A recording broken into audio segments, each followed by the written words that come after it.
Hello, everybody. Welcome to the Created Economy. It's a weekly interview series where we chat with players from the creator economy at large and discuss the key topics impacting growth of the industry.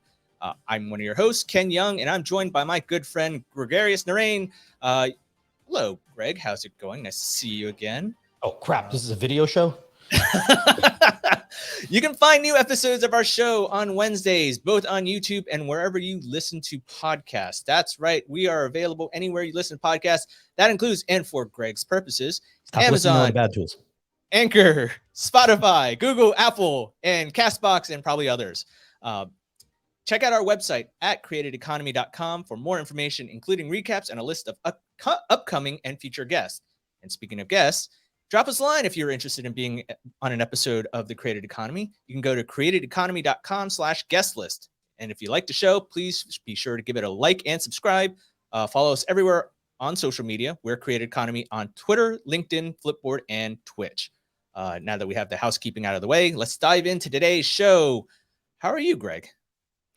I am good. It's been a long week, and I'm already happy that the weekend is coming. Although it doesn't feel like I will have a weekend because I'm going to have to work the whole time. Life of an entrepreneur, I can tell you. So today's guest is a very dear friend of ours. So we are welcoming artist, entrepreneur, and our dear friend, Yiying Liu. She's perhaps most famous for designing Twitter's fail whale.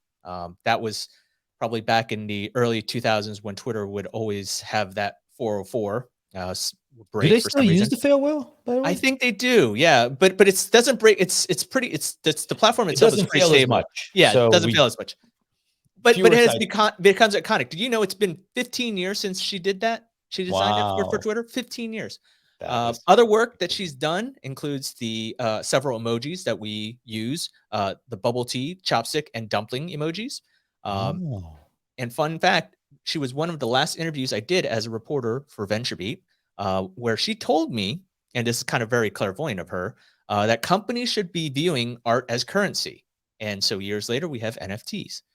So now curious to hear her thoughts about it and other things we hope to discuss.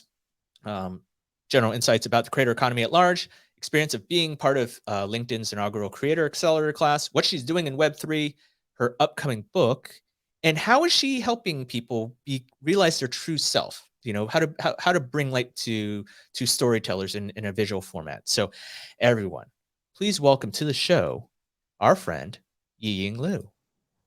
Hello, Yiying. How's it going? Hi.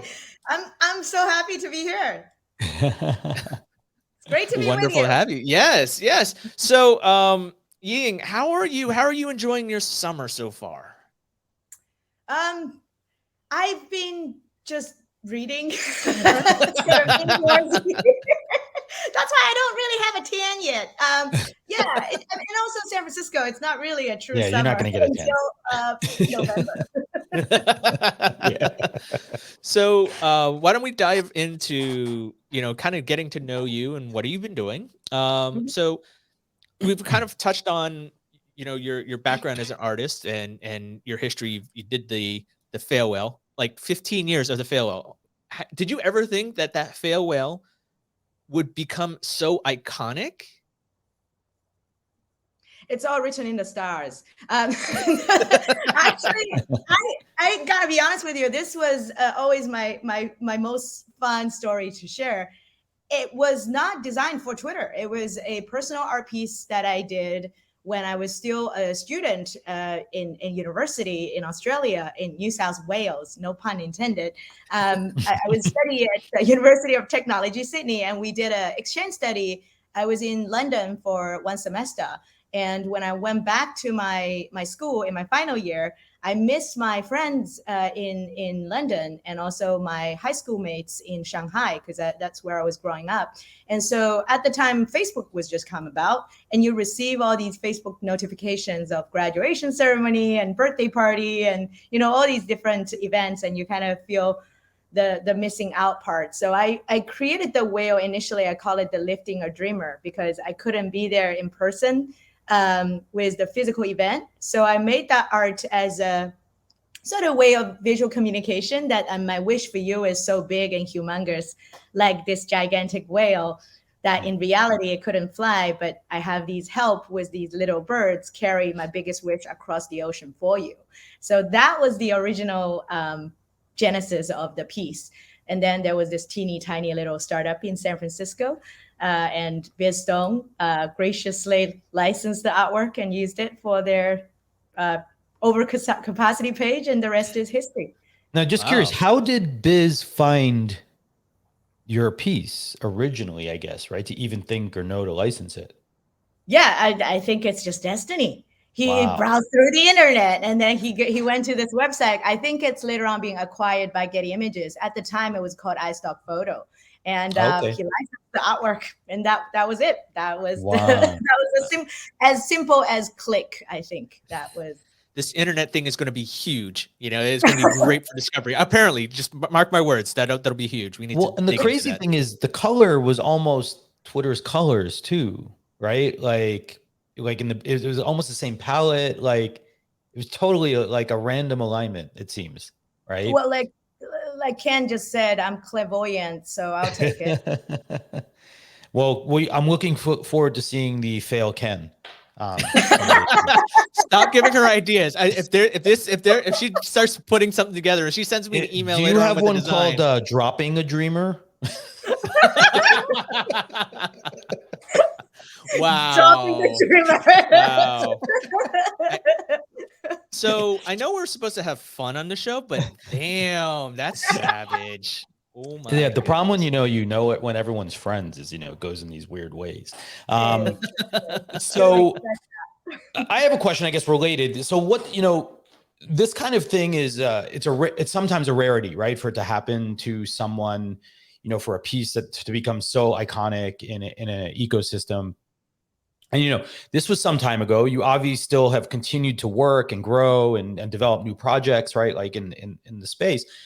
Yeah. How does having this sort of like something like that? Yeah. How do you leverage that, I guess, right? Like, because, it seems like a lot of artists, today, entrepreneurs, creators, right? They're always looking, we see this problem often, right? For example, on TikTok, right? Like the guy with what was it? The ocean spray, right? What's that? Yeah.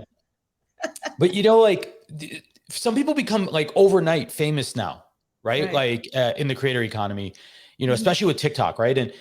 But a lot of times you don't know how to capture the value from that, right? Like, because you're not prepared, you had no idea, it was kind of unexpected, right? Like what's your advice, I guess, for folks, like to grapple with like something like this happening in their own career? And then like, what did you do, to sort of like, to take advantage of sort of that opportunity? This is a great question. And I think that it's the way that I look at it. A lot of times when we look at economy, when we look at money, I think money is energy. Anything is energy, really. And the way I feel depends on what you're looking for, really. For me, I have to say the way that I look at it, I always, my biggest desire is connecting with people, especially connecting with people in a physical realm. And one of the reasons why I was fortunate enough to ended up being here in San Francisco, in Silicon Valley for the last decade, is not only just because of that piece itself. I mean, yes, that the piece got a lot of attention and love from the community, which I'm forever grateful. I remember I was in my 20s and like the artwork was being featured on New York Times. And that experience was very surreal. And yet I was in Sydney, I was in Australia. And around the same time, the piece also won a Shorty Awards in New York. So Shorty Awards actually, this was 2009, early 2009. They flew me out. They put me on a plane to New York to receive the award. And on my way back to Sydney from New York City, I made a conscious decision because there is no direct flight. I have to stop in the West Coast. And 6 months before that, I actually received an email, a kind of a cold call email from one of the community member. His name is David Bill. So Mr. Bill. Oh, I know David too, yeah. So David Bill reached out, completely random kind of an email, just said, hey, Yiying, I'm an entrepreneur in San Francisco. We love your whale. We're having a fail party to celebrate the global financial crisis, and we would love to have you design something for the community. We didn't have much money, or we have zero budget actually. But if you ever want to come over to San Francisco, you will have a party. You will have a community to celebrate you. And let us know if you ever come to San Francisco. But in the meantime, can you design something for us?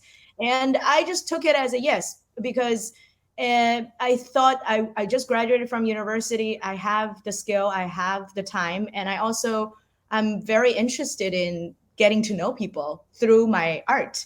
And so I designed this just for fun, because I'm having a lot of fun designing it, but also I have an audience. It's not in the metaverse. It was actually in the real life. But if you think about it, it's almost equivalent to have a Discord community. You just never met them, right? Kind of you did that, and then the next thing you know, they took photos, and they had like lots of different people, reporters, VCs coming to the event, and eventually that piece of work was even being featured by Jenna Waltzman on Wired magazine. I was like, whoa, I had no idea. But a lot of work I ended up creating, including the emojis, it was all starting from serving the community. It's starting from, I want to do something I enjoy, but also others could enjoy. Like, I knew this is something that brings me a lot of joy, and it's also going to make other people feel happy. I'm literally generating energy for myself, but also for others. So when you're doing this, there is alignment. I love the quote by Albert Einstein. He said that the eighth wonder in the world is compound interest. Because English is my second language, I usually look at word beyond the normal connotation or understanding. I don't look at it only within the banking industry. I look at compound interest as the interest being compound. And I think that when you align interests from different parties, you can actually create something truly amazing. And I think because I did that 6 months before I flew out, on my way back to Sydney, I decided to do a 3-day, just kind of a spontaneous trip to San Francisco just to meet them. I didn't have any agenda. The agenda is I want to meet people, I want to make new friends, and I want to see people offline. And so I ended up coming to San Francisco for 3 days, and David Bill and the crew threw a party for me, and I met a lot of early Twitter employees, including John Adams, who was the DJ for the night, and the rest is history. I had so many projects and friends, and also business opportunities coming from that 3-day trip. Later on, I realized that a lot of projects I did from these friend circle, actually, a lot of the entrepreneurs are part of the 500 portfolio company. And this was the reason why I ended up coming over to San Francisco Bay Area, New York, and South by like so often. And I kind of grew my business from there.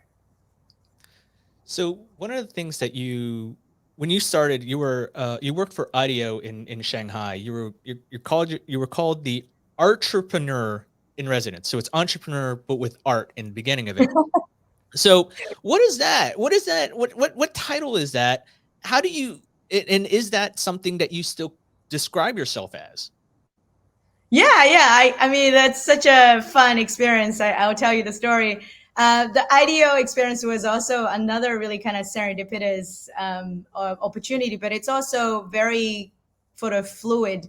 The idea of entrepreneur was actually not the title over there. The title at the time over there was called creative collaborator, and it's sort of a co-create experience. And I was able to have that amazing opportunity because I was part of that, I was doing a branding project with Disney Shanghai, where I also went back to Shanghai, which is my hometown, and I was given another project around the same time. I met the folks from NYU Shanghai, and NYU Shanghai needed also a bilingual bicultural branding identity, which is exactly the thing that I did for Disney Shanghai opening. So I ended up getting that project, and I went to Shanghai quite often.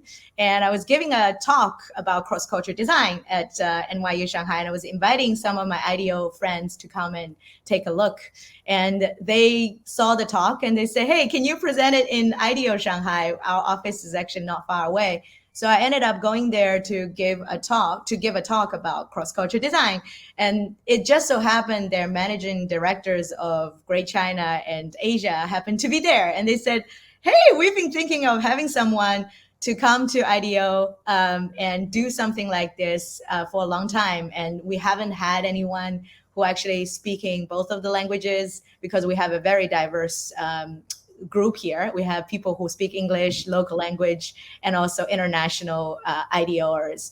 So at the time they were suggesting me to come over for 2 to 3 weeks. And I was given this almost like a scholarship to work on a project that I care about. But the important part is I needed to work with the community. I actually have to get the inspiration from the community in IDEO Shanghai and work on something that people wanted to see. So people would give me suggestions, what they want to see. And I have to integrate what their interest to create something that delights and surprise them. And so that was the IDEO creator collaborator opportunity. And after that, they started to have more artists coming to their office, because the beauty of this is the whole idea is you have someone who is actually creating something not just for business purposes, but also delights others, and it's more holistic. In a way, it's almost like I remember I was doing these creative workshops. So it's almost like you usually go to the gym to exercise, right? After work, you go to the gym to exercise. And similarly, it's basically having a creative gym in the office, and people can actually, when they feel mentally fatigued by work, they can actually exercise their creativity. And we did a lot of really fun co-creating experience together. And I would ask people to draw themselves as their favorite dumplings, experiencing like the difficult moment as a designer. But they tell the story in a way that they remove their identity, everyday life, and they kind of being this animated dumpling character that they can share with others. So it's very fun, but it's also meaningful. It's kind of like therapy, but in a lighthearted way. Yeah. So let's talk in terms of just the broader creator economy here. I mean, I think it's when we started this the show, the creator economy has kind of seen this, I guess, this renaissance, with everyone working from home, this whole great resignation. People, there's a lot of technologies out there to kind of really help people go off and create content. But you as an artist, this is not something new to you. You've done this for many years before this whole resurgence of this creator economy, right? Before YouTube, before all this other stuff. So what is your general insight into this proliferation of technology as a creator? Does that help you? Does that help you not only get more clients, get more business, find a community, or do you find it a little bit too much of a hindrance at times? I have to say that the reason why I could do what I do, and also I'm very thankful to be able to create and have it as my career or even calling, I would say. It's beyond a job, is because of technology. If you think about it, I was born and raised in China. And I was educated in Sydney, Australia, and London, UK. Before 2009, I've never been to America. And I didn't know anybody physically in Silicon Valley. I didn't even know where Silicon Valley is. That's how clueless I was. I was like, where exactly it is? And the fact that I was able to work with hundreds of startup founders and also travel in the last 10 years into 25 different countries and giving talks, it was all start because of technology and social media. I put my work online, and I was very fortunate to be discovered. And that, to me, I remember I was reading somewhere the other day about how orchestras and symphonies try to get the best talent. And the way they did it is they had this setting where they would have the player to play behind a curtain. So people would just hear the music instead of focusing on, whether it's a man or woman or gender fluid person. Like, the music speak for itself. And I think that technology around the time that my work was uploaded online is allowing that opportunity to allow people to directly see, in a way, the actual essence of who I am, regardless that I am, in the same time, in the actual 3D reality, I am a woman. I am coming from Asia, and I was growing up in Asia. And the thing that I think it's miraculous, and I think Web3 is also a very exciting opportunity, is people are able to communicate, regardless where they are geographically. There is this liberation, I think, and it's incredible opportunity for talents, regardless where geographically you're located. But then, in the same time, we're also kind of have to face the fact that there are still a lot of different difficulties and challenges we have to go through.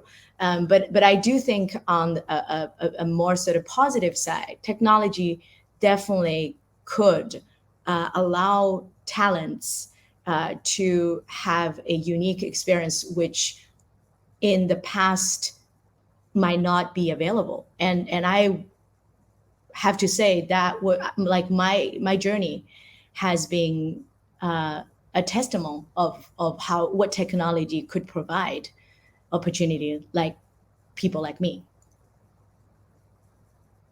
Okay, so what are you working on these days? I mean, we talked about you worked on these emojis, right? And these emojis are clearly having an impact on the way we communicate, right? And it's not the, very much the Western side. There's a lot of you do a lot of the like the dumplings, the chopsticks, the bubble tea, a lot of these things that are things that people recognize outside of the US.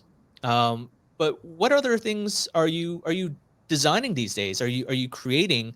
And I guess that opens up the doors to how are you extending your illustrative work into NFTs? Because, as you said, art is viewed as currency. So how do you, like, where are you going with that? How are you seeing Web3? So I have been experimenting with Web3 since 2018. And the first time I was doing a blockchain and art exhibition, and we did a blockchain and art auction, in fact, with about 20 artists in the Knockdown Center during the Ethereum Summit in New York. And that was the first time I actually had a direct experience as an artist and seeing how art can be translated into actual currency. And we did an auction with about 15 to 20 pieces, including the Crypto Kitty, myself, and a bunch of artists, including CryptoPunk and Kevin Abosch, and so on and so forth. And I remember that this is, again, the first time I see my art being auctioned on the big screen. And it was actually the second highest bid in 2018, I believe. It was sold for around 4 or 5 ETH, and I think it was at the time was around 17 ETH. I can't remember the number, but there's a tweet, I can send it to you. I think it was sold for $12,000. Was a physical piece that is on the blockchain. And I think we donate half of the proceeds to the Blockchain and Art Foundation to help artists to learn about blockchain, and then half the proceeds goes to the artists. So it was quite incredible. I think that was the time that I really realized that, art itself actually has value, because in the past, digital art is very hard to harness the actual value. Digital art has always been served as a kind of marketing tool for products and services. A lot of times you can't really be a pure digital artist unless you work for an animation studio or you work with an advertising agency. So the art itself always attached with a product, whether it's a movie or a tea or a wine label, right? But in that case, and once the art is put on the blockchain, the art itself become a product, and it's also proven the provenance and all that. So I really started to see there is enormous amount of opportunity for artists to harness the actual benefits of the of the blockchain technology. So then I was doing a lot more experiment in 2020 and 2021.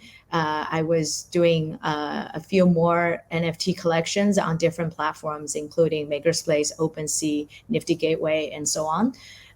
So that also has been a very interesting journey. I've met some really incredible artists and collectors.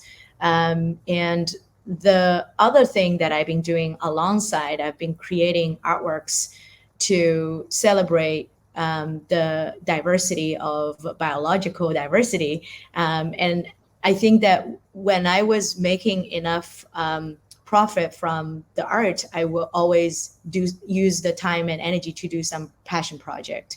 So I created this project called The Very Hungry Red Panda. It will be a children's book later on.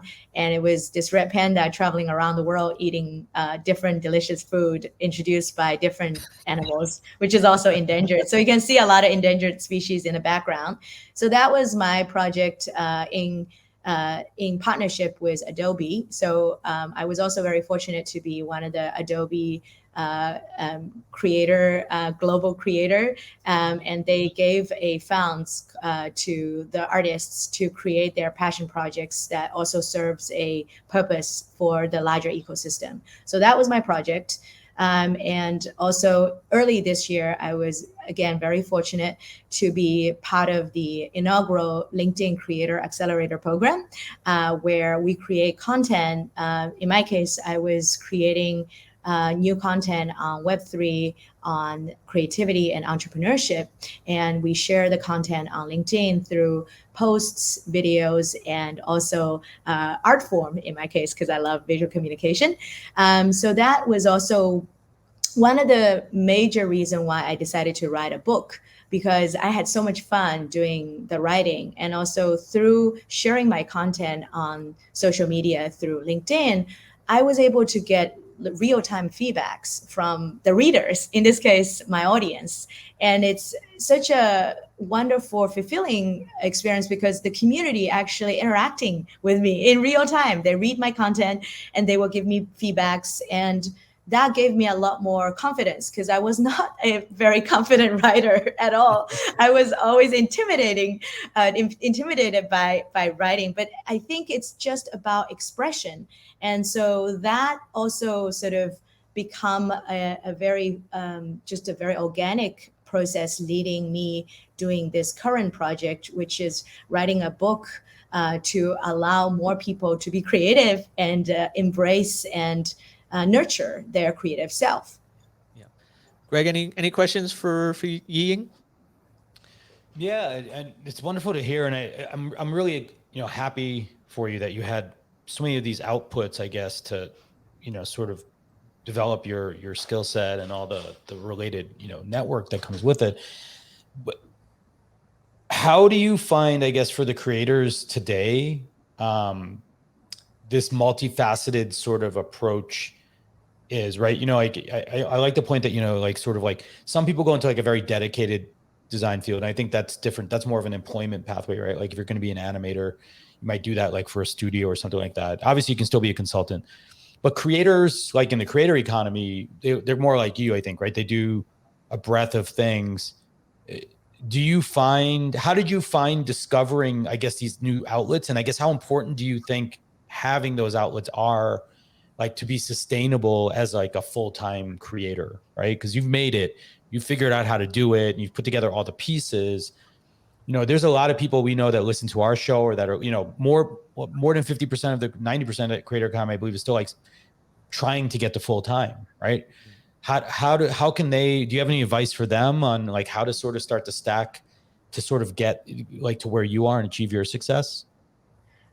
Thank you for the question. First of all, I want to just make sure to clarify. I have not made it. I'm still making it every single day. I'm hustling. Making it it's temporary. I know you don't, you know, you don't get there's a certain amount of like escape velocity. Let's put it this way. You know, I've been an entrepreneur also my whole life. Yeah. There's a certain times where you don't have to worry all the time. Let's call it that. Right. And yeah. That's where I think you are. Right. You know, yes. like as opposed to like you've got like fuck you money at this point, right? Like there's a big difference. Well, again, I think I got to quote Papa Steve, who said, "Stay hungry, stay foolish." I kind of get it. I think the reason why I'm having fun so far, even though, you know, I look back, I was like, how the hell did I do that? It's like 15 years of just like doing all these things. And I feel like the idea, again, I actually don't necessarily think, you know, hustle is the only quality that people should embrace, because it sounds like a lot of hard work. But I think a very important thing that I have been always having it as my inspiration is this idea of doing something I truly enjoy. Like I'm really having fun, and I'm really having fun doing it. I think that's important, because otherwise it just seems like a lot of hard work. And also, I think I have to be creative a lot of times was out of necessity. And the entrepreneurship is because of out of necessity. Like Gregory, you just mentioned about the F money thing. Once you kind of become too comfortable, you lost that edge. It's almost like you don't have to work hard, or you just feel like I'm done, you know, I'm retired. But what about the fun stuff? You always got to have some fun stuff you want to do. Like there's always something that you know, make you curious or make you excited, I suppose. And I think that it's very dangerous to lose that inner child, that idea of, you know, I want to play. Like I really want to, you know, find friends and in this case, you know, collaborators to create something that I love. And I think that the whole idea of entrepreneurship is about generating energy. If we go back to that analogy, I think when there's too much sort of comfort that's there, it could potentially reduce that excitement or reduce that need to generate more energy. And how do we still keep that mentality and keep that curiosity, and whether it's curiosity or desire to create? I think that's something has been keeping me moving forward, which is a lot of times, yes, I live in a very expensive city. I have to make it so that I can sustain in a city. That was one of the motivation. Other times, there are times I realize there's a lot of disparities in our community. In 2020, I created this project. I created this children's book project, was initially out of kind of also a community driven.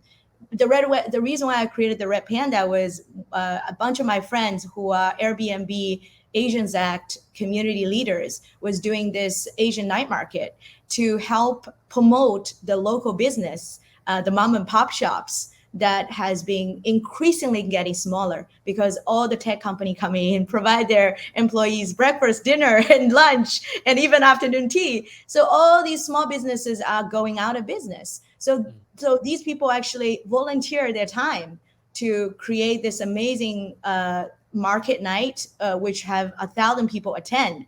And it was a last minute request to me because their main creative people has actual job to do and they couldn't do the marketing campaign for them. This was literally less than 2 weeks before the event started. And I volunteered to create that Red Panda. Initially was as a mascot for that event. And so a lot of times I was doing it for the community. I was creating to serve a purpose for events, for in different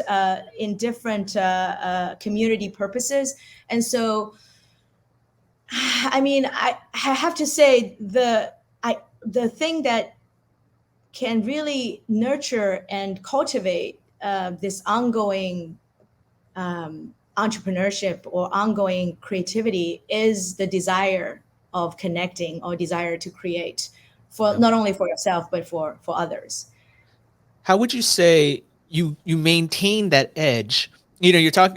I think it's something that you're passionate for. It's something that you have to do for as work, for as a job to maintain a you know, your way of living, right? But how, as somebody who's, you know, you look at what's happening with creators, they get burnt out because they feel like they're producing a lot of content and not necessarily gaining that much of a return on investment.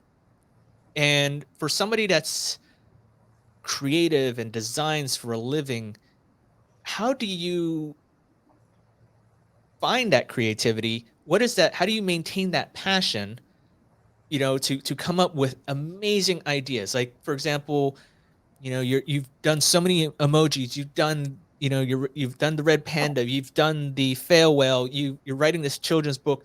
How are you, like, how do you recharge? How do you say, okay, this is where I get my creative spark, the juice to say, this is how I keep going? Really good food.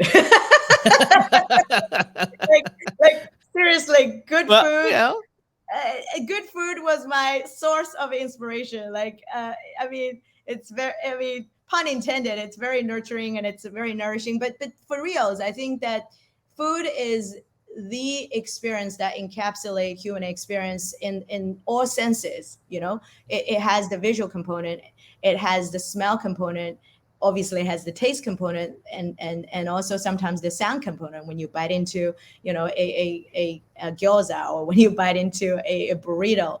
Like, the idea of food, I mean, eating well is actually one of the, like, every time I get exhausted, I go for a really good meal. You know, I share a meal with friends, and I think it is important to definitely have friends there to support you, friends and family. In this case, even during the pandemic, you know, everybody was in isolation. A lot of times, a lot of people were isolated. But I think that food is definitely one source of inspiration. But food also has so many cultural and human elements in it. Like, I have to actually research into food when I design all these emojis. And again, the emoji project was actually done for the community as well. It wasn't, I always joke, it's not my job, it's not my career, it's my calling. I was doing it initially because I realized there was no dumpling emoji or boba tea emoji on the emoji keyboard. It is such an important lexicon towards not only the Asian community, but also the community at large, because it is a window for people to visually see us. Like, it's a window for people to be seen, for the community to be seen. Not only, you know, the Asian community. I also was talking to someone who actually designed the Aleppo emoji. Lumin, she's actually an engineer from Airbnb, and she does this on her free time because she's passionate about letting her community being seen. And the craziest thing is, we actually connected with each other 12 years ago.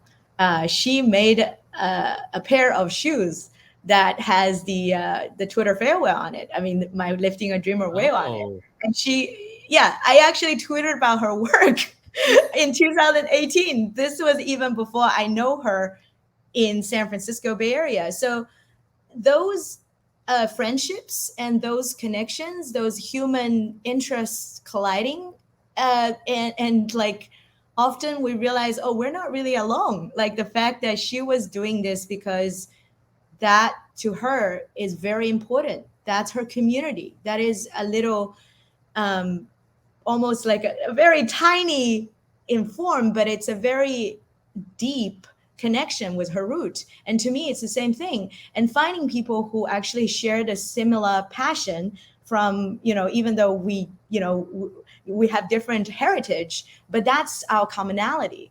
And so I think that in order to keep the creative the creative juice flowing, it's really like talking to friends like you, talking to both of you. I mean, we haven't really collaborated on any project, but I think things like this really matters.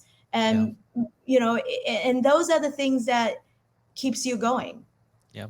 So so Greg is working on a creator platform called Zealous, and having creators on the show kind of, we have a mix of people, guests that from venture capitalists to creators to builders, and it's curious to hear their thoughts on how this community can work better together, right? And so, how is it that? What advice would you give to startup founders, entrepreneurs who want to reach out to folks like yourself, right? Not necessarily for, hey, can you design us an emoji?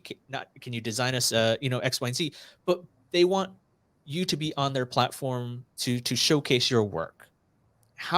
What advice would you give to them? Because I'm sure that, fun fact for people, you were the creative director at 500 startups. You're also an advisor to startups at the Y Combinator, Accelerator, 500 startups, and a bunch of other ones. So you have a great familiarity with entrepreneurs. So I'm sure that you have been approached multiple times saying, hey, would you like to be a part of our platform, or can you help advise us?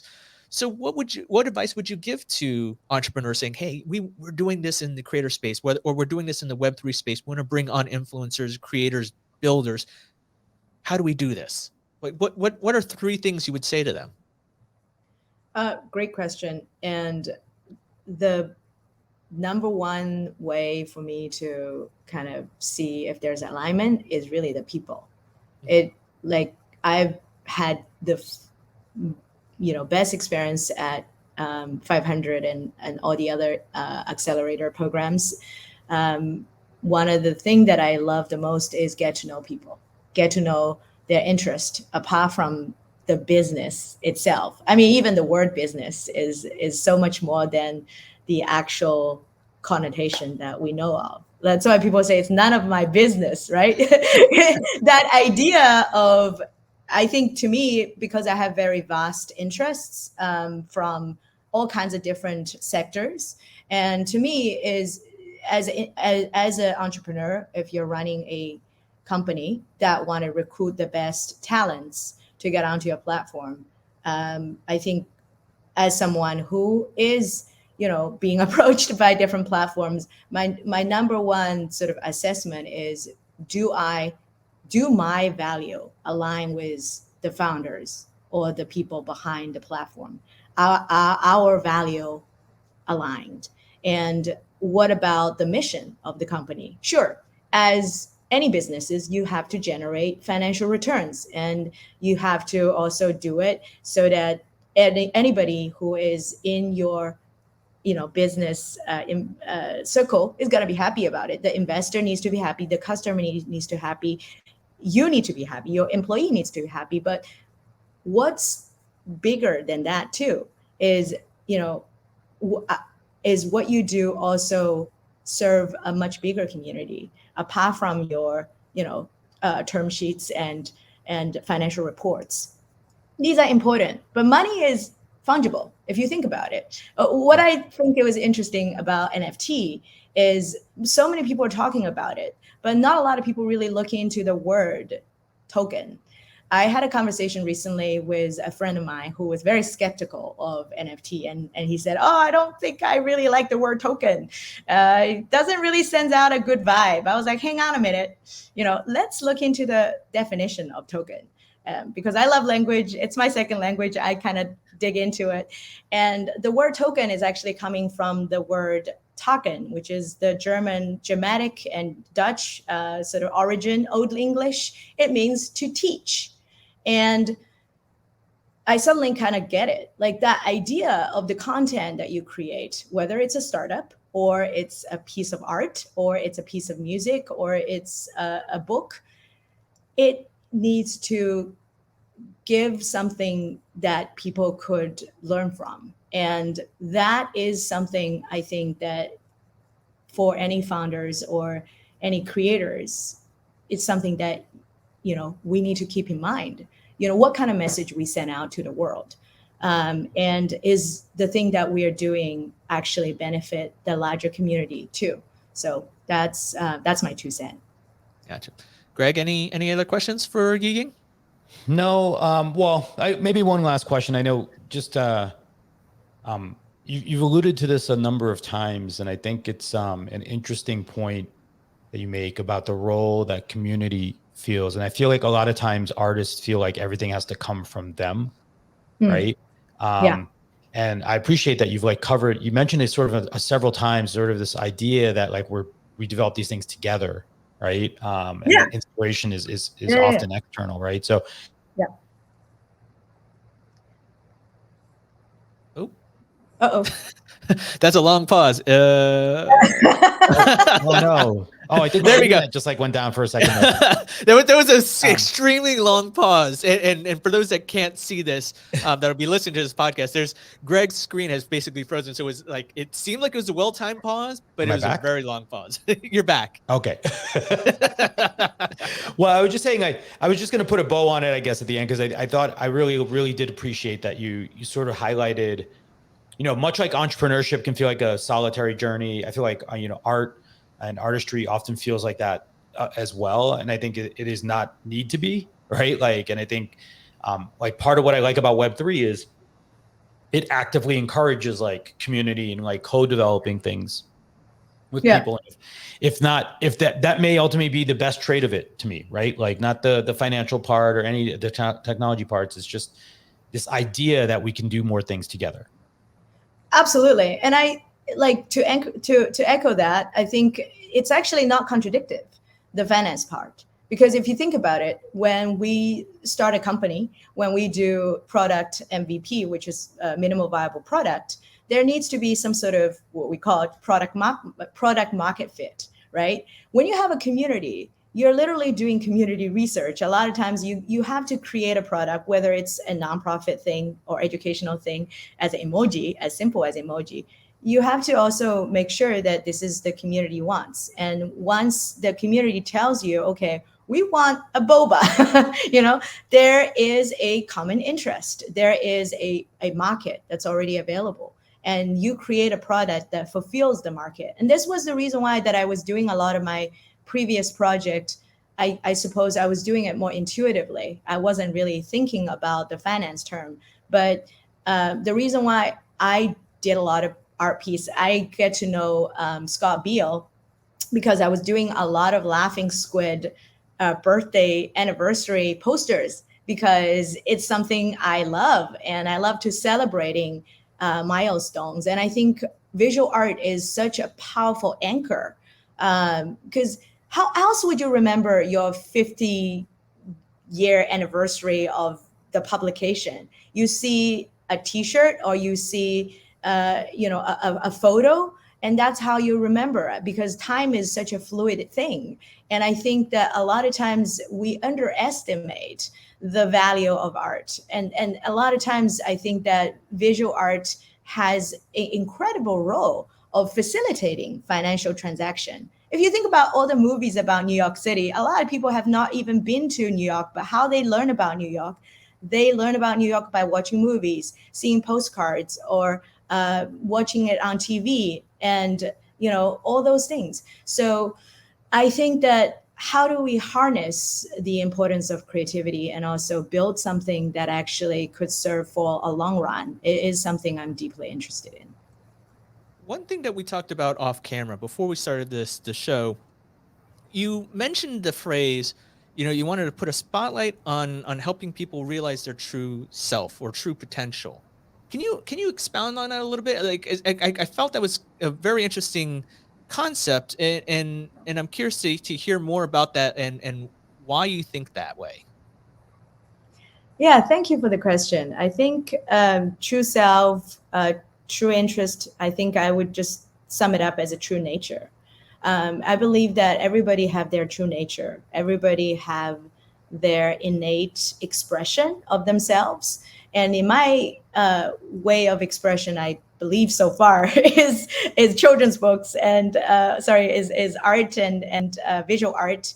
And I love children's book because there is certain truth in it, and we all wanted to give the next generation or the kids or even like ourselves the most the most beautiful experience possible. And I think that's the reason why people migrate from places to places, is to be able to live and provide a better condition, right?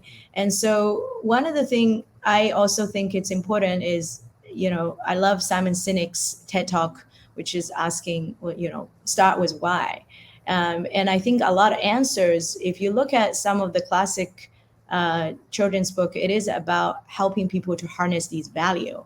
And working in the tech industry for the last 15 years, I've seen so many creators. A lot of the tech entrepreneurs actually secretly they're musicians, they're writers, and some of them are even great visual artists. And because of the just the societal expectation, a lot of parents too would send their kids to law school and accountant school because this idea of having a better career, having a better future, and not necessarily trusting that the kids could actually survive from their gift, from their art. And that's something I think that would cause a lot of issues, a lot of societal issues, because people are repressed their actual voice of who they are. And that's something I am very interested to facilitate, that embodiment of the true nature. Gotcha. So where can people find more information about you, and when will they be able to, and then obviously you have to write the book first and you have to illustrate it, but when do you think your book will come out? At the moment, we're expecting potentially Q3 or Q4 next year, and okay. I'm still writing it, and so fingers crossed, everything works out. It should be sometime around late next year, and I can be found on the internet under my name. So Yiying Lu, Yi means happy, Ying means creative, and Lu means land. So it's Happy Creative Land. So I'm Yiying Lu pretty much everywhere. Not on TikTok yet. I'll try to catch up. But too many channels, too little time. But I am on LinkedIn. I am on Twitter. I am slowly climbing onto Instagram. I am also very happy if you reach out from my website, which is yiyinglu.com. You can send me a message, and I'll be happy to get to know you. Awesome. Well, Yiying, thank you so much for agreeing to be on the show, for sharing more about what you're doing, your insights into design and creativity and the creator economy. It's always great to have friends on the show, even though it's kind of dangerous to my health to have friends on the show because it's mostly at my expense. So glad this was. I don't know. Glad this was I would have high five, Greg. This was okay. I won't necessarily cry off camera now. I'm pretty good. So but Yiying, it's been a pleasure having you on the show. Thank you so much. and I'm looking forward to reading your book because, you know, as a children's book, it's something I like looking at the pictures. So, you know, there you go. Don't write it past the 3rd grade level or Ken will never be able to. There will be a children's book. There will be also real life stories of other creators that, using Greg's word, made it. Still in the process of making it.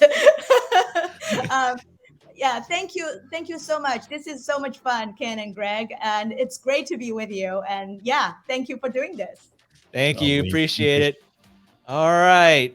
Thanks everyone for joining Greg and I. We will be back for another episode of the Creator Economy. Wow, about the creator economy. Be sure to follow us on YouTube and everywhere else for the latest. And we will see you next time for another episode of the Creator Economy. See ya.